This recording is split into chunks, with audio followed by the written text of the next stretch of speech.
Olá, estamos de volta. Intolerâncias alimentares é um tema palpitante. E quando falamos qual o papel das células neuroendócrinas, isso daí é algo moderno, algo que está transitando em muitos e muitos trabalhos.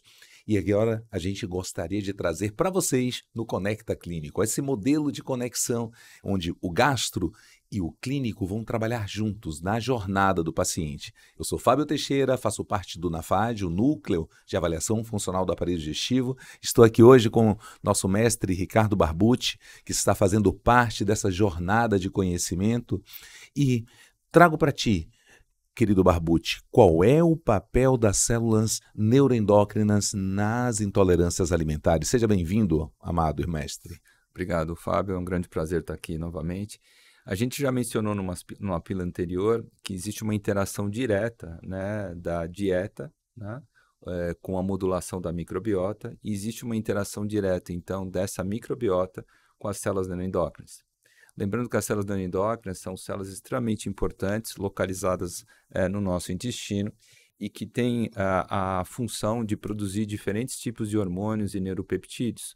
Na verdade, a gente tem informações, né, que o nosso intestino representa o órgão endócrino mais importante que nós temos no nosso organismo, já que é responsável pela produção de mais de 30 hormônios. Como a gente já mencionou em outra pílula, 95%, por exemplo, da serotonina produzida pelo nosso corpo é produzido por células neuroendócrinas intestinais. Hormônios como a colicistoquinina, o GLP-1, o GLP-2, o GIP, a calmodulina, a gastrina, são todos hormônios produzidos por essas células neuroendócrinas, graças, por exemplo, à interação com a microbiota. Microbiota essa que pode ser modulada pelo tipo de alimento ingerido, pelo tipo de dieta que a gente tem e, eventualmente, influenciada por alterações de digestão de vários nutrientes que a gente possa ingerir. Entretanto, a coisa é um pouco mais complexa do que a gente pode imaginar, pois que essas células neuroendócrinas, além de conseguirem reconhecer antígenos de micro-organismos, essas células neuroendócrinas também são capazes de reconhecer alimentos. Nós temos receptores gustativos nas células neuroendócrinas, numa quantidade, inclusive, muito maior do que a gente tem na língua. Os receptores gustativos da língua, na verdade, são muito mais importantes para a gente ter maior prazer ou desprazer ao ingerir determinados alimentos. Em contrapartida, os receptores gustativos dessas células neuroendócrinas são capazes de, uma vez estimulados pelos alimentos, alterar o nosso metabolismo direta e indiretamente. Diretamente pela produção, então, desses vários hormônios, como a gente vê nesse diapositivo, né, que caem na circulação e modulam a função intestinal e modulam a distância, a função de vários outros órgãos, e indiretamente, já que esses neurotransmissores são essenciais para produzir uma comunicação do intestino, das células neuroendócrinas aqui, com o nosso eixo cérebro-intestinal, sabidamente o eixo, então, que controla as funções do nosso organismo como um todo, tanto as funções cognitivas como funções metabólicas, e interfere diretamente, então, na nossa vida e na nossa qualidade de vida. Essas células neuroendócrinas, elas estão distribuídas por todo o nosso trato digestivo, como a gente vê nesse diapositivo, e a sua presença, então, se correlaciona com vários tipos de alterações funcionais desse tubo digestivo, do ponto de vista de secreção, de motilidade e de sensibilidade intestinal. Elas são essenciais, por exemplo, na fisiopatologia de doenças, inclusive funcionais do tubo digestivo, como é o caso, por exemplo, da síndrome do intestino irritável, que a gente sabe tem a dieta como um método importante de tratamento desses pacientes. 70% dos pacientes com síndrome do intestino irritável têm algum benefício com alguma modificação, alguma intervenção na dieta. Além desses receptores gustativos, essas células neuroendócrinas também do tubo digestivo apresentam receptores olfativos, também numa quantidade muito maior do que a gente tem no nosso nariz. De tal modo que esses quimiorreceptores também são capazes, então, de interferir na secreção de vários neurotransmissores e modular o nosso eixo cérebro-intestinal. A dieta ainda interfere com outros receptores extremamente importantes, localizados muitas vezes em terminações nervosas, ou então em várias células, em que a gente chama de Transit Receptor Potential Channels, ou TRP. Esses receptores, eles são sensíveis a vários estímulos químicos, como, por exemplo, calor, pH, osmolaridade. Então, quando a gente ingere um alimento, ele pode interagir diretamente com as células neuroendócrinas através de receptores gustativos e olfativos e pode interagir diretamente com os receptores TRP, né? Por exemplo, um dos mais estudados, o TRPV1, que é extremamente importante para a condução da sensibilidade, por exemplo, intestinal, e isso interferir diretamente, então, no prazer ou desprazer que a gente tem em ingerir determinado alimento, modular diretamente o funcionamento do nosso tubo digestivo e, como a gente vê aqui, também interferir de forma indireta na modulação do eixo cérebro-intestinal, participando, então, na fisiopatologia de praticamente todas as doenças, especialmente do que a gente chama de doenças funcionais. A dieta ainda nos permite ter mais prazer ou desprazer ao ingerir determinado alimento, relacionado então com essa comunicação do intestino com o cérebro e com a liberação no cérebro de dopamina, de opioides endógenos, que podem então se correlacionar com o prazer ou desprazer que a gente tem em ingerir determinados alimentos. E a natureza realmente ela não ajuda nessa parte, porque normalmente são os alimentos mais calóricos que nos trazem maior liberação de dopamina e opioides endógenos. Então, o nosso prazer ou desprazer em ingerir determinados alimentos normalmente está relacionado com dietas mais hipercalóricas. Isso tem a ver com a necessidade de sobrevivência que nós tínhamos em muitos milhões de anos atrás, no desenvolvimento da raça humana, em que a gente tinha contato com determinado alimento e a gente não sabia se encontrar alimento novamente. Por isso, essa relação com alimentos mais calóricos e maior prazer. Eu costumo dar o exemplo para os nossos pacientes que se você pegar um papagaio e oferecer para ele um pedacinho de mamão, ele vai comer. Mas se você der semente de girassol, ele vai comer muito mais, porque a semente de girassol é muito mais calórica do que o mamão. E ele, na natureza, ele não sabe quando vai encontrar sementes novamente para se alimentar. Então, isso é uma coisa extremamente interessante que nos reporta, né, a evolução da raça humana. Por isso que um dos segredos, na verdade, da sobrevivência ou do destaque do Homo sapiens entre os outros animais do planeta é justamente a nossa capacidade de nos adaptarmos a comer tudo que a gente encontra pela frente. Por isso que a gente vai encontrar indivíduos vivendo desde o Polo Norte até o Polo Sul, no deserto, na montanha, nas savanas, onde que for, porque a gente consegue comer de tudo. A gente come verdura, a gente come carne, e esse é o sucesso da sobrevivência da raça humana. Além disso, a dieta e as células neuroendócrinas, elas são extremamente importantes também, porque existe uma interação direta com alguns produtos secretados pelos micro-organismos do nosso intestino. As bactérias, elas são capazes de metabolizar vários tipos de nutrientes e, através dessa metabolização, gerar diferentes tipos de substâncias, como, por exemplo, aminas biogênicas, aminoácidos, né? Gases através da fermentação de vários carboidratos não digeridos e os famosos ácidos graxos de cadeia curta. A gente vai voltar a falar nessa capacidade de produzir gases quando a gente for falar de supercrescimento bacteriano, quando a gente for falar de síndrome do intestino irritável. Mas é importante que a gente tenha em mente que, dependendo do tipo de alimento que eu ingiro e dependendo do tipo de bactérias que eu tenho no intestino, eu posso fazer com que a minha microbiota produza diferentes tipos de gases. Produzindo diferentes tipos de gases, eu vou ter diferentes impactos no ritmo intestinal. Por exemplo, uma microbiota produtora de metano se correlaciona diretamente com constipação, enquanto uma microbiota produtora de hidrogênio H2S se correlaciona normalmente com diarreia. É possível nós produzirmos, esses micro-organismos produzirem eles diretamente serotonina, dopamina, norepinefrina, aminoácidos como o ácido gama-aminobutírico, taurina, triptofano, né? Mas, repito, talvez uma função mais importante da microbiota e da interação com os alimentos, através da metabolização, especialmente de carboidratos não digeríveis, especialmente fibras solúveis, é a produção dos famosos ácidos graxos de cadeia curta. como butirato, propionato, acetato, etc. Esses ácidos graxos têm importância muito grande na manutenção da nossa saúde e na fisiopatologia de várias doenças intestinais e extraintestinais. Primeiro, por serem ácidos, diminuem o pH intracolônico e isso impede a proliferação de bactérias pró-inflamatórias.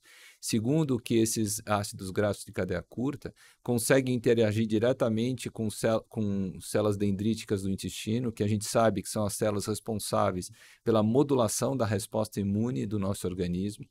Esses ácidos graxos de cadeia curta conseguem interagir diretamente com as células neuroendócrinas que a gente mencionou nos slides anteriores, então modulando a produção de inúmeros hormônios pelo nosso intestino. Existe uma interação direta dos ácidos graxos de cadeia curta, além das células, modulando a função das células dendríticas, então, com a capacidade nossa de produzir interleucinas mais ou menos inflamatórias, ou direcionar o tipo de resposta imune para uma resposta TH1, TH2, TH17, o que seja. Existem receptores de ácidos graxos de cadeia curta em fibras nervosas aferentes vagais. Então, os ácidos graxos interferem diretamente na comunicação do intestino com o cérebro e do cérebro com o intestino e no próprio sistema nervoso central. Os ácidos graxos de cadeia curta são capazes de modular a permeabilidade da barreira hematoencefálica e, dentro do sistema nervoso, modular a produção de BDNF, NGF, substâncias importantíssimas que garantem, né, a comunicação neuronal. Importante a gente mencionar que a grande parte desses carboidratos, desses ácidos graxos de cadeia curta, então, são produtos de fermentação de alimentos não digeridos, e aí a gente tem de fibras, especialmente fibras solúveis. Mas eles também podem ser produzidos através do metabolismo bacteriano de proteínas, né? Gerando ácidos graxos, que a gente chama de ácidos graxos mais inflamatórios. Então, quando eu tenho uma dieta em que eu consumo quantidade de carboidratos adequada, né, de fibras adequada, eu vou produzir butirato. Enquanto que se eu não consumir nada de carboidrato, isso é uma coisa que tem sido utilizada como método de emagrecimento, né? Eu posso levar à formação de isobutirato, isovalerato, que são ácidos graxos de cadeia curta pró-inflamatórios e que, portanto, se relacionam diretamente com alterações do ritmo intestinal, como diarreia, mesmo constipação, e mais do que isso, podem se conexionar diretamente com risco, eventualmente, até de neoplasias intestinais e extraintestinais. Daí, novamente, o segredo de nós termos uma dieta variada, né? Uma dieta que inclui, sim, carboidratos de maneira principalmente, né? Legumes, frutas, verduras, mas também inclui proteínas de origem animal, especialmente os peixes, então, mais gordurosos, mas mesmo a carne vermelha deve ser consumida, é claro, não se baseando somente na carne como fonte de alimentação, mas a carne é excepcional como fonte de ferro, especialmente de vitamina B12. Os alimentos fermentados também devem ser consumidos, né? Queijos, especialmente os queijos mais magros, os iogurtes, substâncias fermentadas como o próprio kefir e o kombucha, né? O kombucha, como vocês queiram, também podem trazer benefício quando utilizados de longa data. E uma coisa extremamente importante, existe uma tendência da gente ver uma certa padronização de dietas oferecidas aos nossos pacientes. Se você tem essa doença, você não pode consumir nada disso, nada daquilo, e meio que se padroniza uma dieta para todos os pacientes. O problema é que se eu submeter 100 pacientes à mesma dieta, eu vou ter 100 diferentes respostas da microbiota. E isso pode fazer, então, com que essa dieta tenha 100 diferentes repercussões no nosso organismo. Portanto, o problema aqui não é padronizar a dieta, restringir alguma coisa ou estimular o consumo de uma coisa para todos os nossos pacientes. É a gente poder, então, personalizar a dieta, escolhendo quais são os alimentos que eu preciso, os alimentos que eu tenho intolerância, os alimentos que eu tenho reação adversa e assim modular o tipo de dieta mais adequada para mim, que com certeza não vai ser a mesma dieta adequada para você, viu, Antônio? Então é importante que a gente tenha em mente que o diário alimentar é uma arma muito importante para que a gente possa realizar essa padronização. É claro, associado a alguns outros exames específicos, mas pouco disponíveis, na verdade, para que a gente possa eventualmente, que possa nos auxiliar a personalizar essa dieta de uma maneira mais adequada. Então, nesse slide a gente mostra que a alimentação, especialmente, ela pode alterar o funcionamento do nosso intestino, do nossos organismos, por vários mecanismos, né? Mecanismos relacionados com alterações osmóticas que podem ocorrer por falta de digestão ou absorção, mecanismos químicos diretos e, eventualmente, até mecanismos mecânicos através da produção de gases e extensão do nosso intestino. Há alterações diretas relacionadas com essa interação com células endócrinas, direta e indiretamente, né? E também a alteração, então, da própria temperatura dos alimentos, da osmolaridade dos alimentos, né? E alterações do pH intraluminal relacionados com a capacidade de digestão ou não desses alimentos e produção de ácidos graxos de cadeia curta. Eu consigo, então, explicar os vários tipos de sintomas bons e ruins encontrados com o consumo de diversos alimentos. É isso aí, Fabio. E é interessante, Barbucci, o que você nos trouxe. Cada vez mais nós estamos visualizando tendências de dieta. Aquele colega nutricionista, aquela clínica que realmente coloca uma tendência, e essa tendência ela não escolhe o paciente que vai se adaptar àquela dieta, e sim escolhe o modelo de dieta para se adaptar para todos os pacientes. E a gente visualiza que a dieta está intimamente relacionada à cultura, ao prazer, de como cada pessoa tem na sua história a relação com a dieta. Eu sou baiano, minha relação com a dieta é muito mais uma alimentação nordestina, uma alimentação busca naquilo. Você é um italiano nato, então a tendência sua é de uma boa massa, de uma boa dieta, voltando àquilo. Bom presunto. Um bom presunto. Isso daí cada um tem uma necessidade. E você falou algo preciso, que é a compreensão. Então, para o clínico, para o gastro que está nos acompanhando, a importância de um diário alimentar, de um entendimento, qual a dieta que te traz felicidade? O que te faz bem? O que te faz sentir melhor? E o quanto que isso daí traz para o paciente de memória afetiva frente àquele alimento? A nossa tendência em gastroenterologia é restringir o menos possível qualquer tipo de alimento. É deixar o nosso paciente comer o que ele acha bom, o que ele gosta, e tentar restringir o mínimo possível.